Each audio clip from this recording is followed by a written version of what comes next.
ಹಾಂ ಸರಿ ಅಕ್ಕ.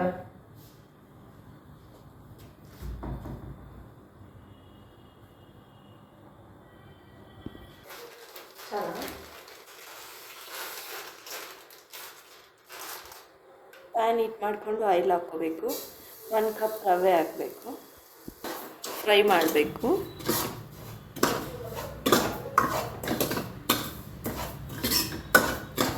ಬ್ರೌನ್ ಕಲರಲ್ಲಿ ಬರೋವರೆಗೂ ಸ್ವಲ್ಪ ಫ್ರೈ ಮಾಡಬೇಕು.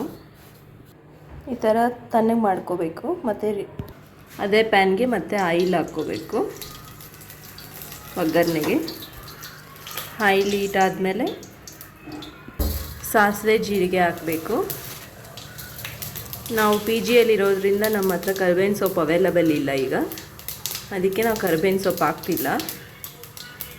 ಸಾಸಿವೆ ಚಿಟಪಟ ಅಂದಮೇಲೆ ಆನಿಯನ್ ಹಾಕ್ಕೋಬೇಕು. ಆನಿಯನ್ ಮತ್ತು ಗ್ರೀನ್ ಚಿಲ್ಲಿ ಹಾಕ್ಕೋಬೇಕು.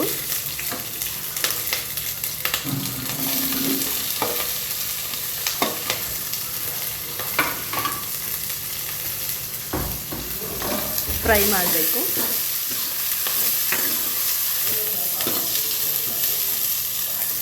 ಸಾಲ್ಟ್ ಹಾಕ್ಕೊಳ್ಳಿ.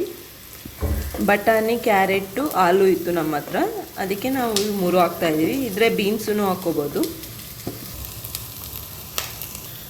ಸ್ವಲ್ಪ ಹೊತ್ತು ಬೇಯಿಸ್ಕೊಳಕ್ಕೆ ಬಿಡಬೇಕು. ಫ್ರೈ ಮಾಡ್ಕೊತಾ ಇರಬೇಕು ಮಧ್ಯದಲ್ಲಿ. ಚೆನ್ನಾಗಿ ಬೇಯ್ದಮೇಲೆ ಟೊಮೊಟೊ ಹಾಕ್ಕೊಳ್ಳಿ. ಚೆನ್ನಾಗಿ ಫ್ರೈ ಮಾಡಿ. ಕ್ಯಾರೆಟ್ ಹಾರ್ಡಿರುತ್ತೆ, ಸ್ವಲ್ಪ ಹೊತ್ತು ಬೇಯಕ್ಕೆ ಟೈಮ್ ತಗೊಳ್ಳುತ್ತೆ.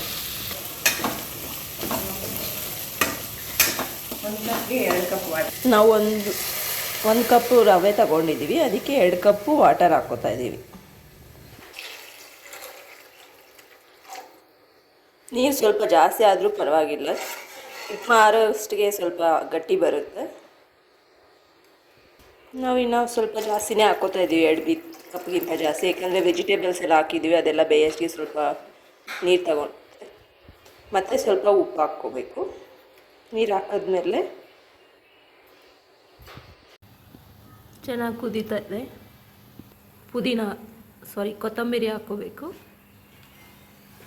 ಲಾಸ್ಟ್ಗೆ ರವೆ ಹಾಕ್ಕೋಬೇಕು. ಚೆನ್ನಾಗಿ ಕಳಿಸ್ಕೋಬೇಕು.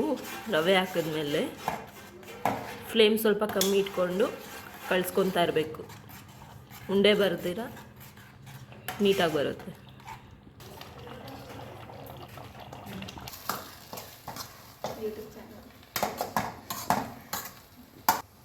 ಉಪ್ಮಾ ರೆಡಿ ಆಗಿದೆ. ಇವಾಗ ಸರ್ವ್ ಮಾಡ್ಕೋಬೋದು.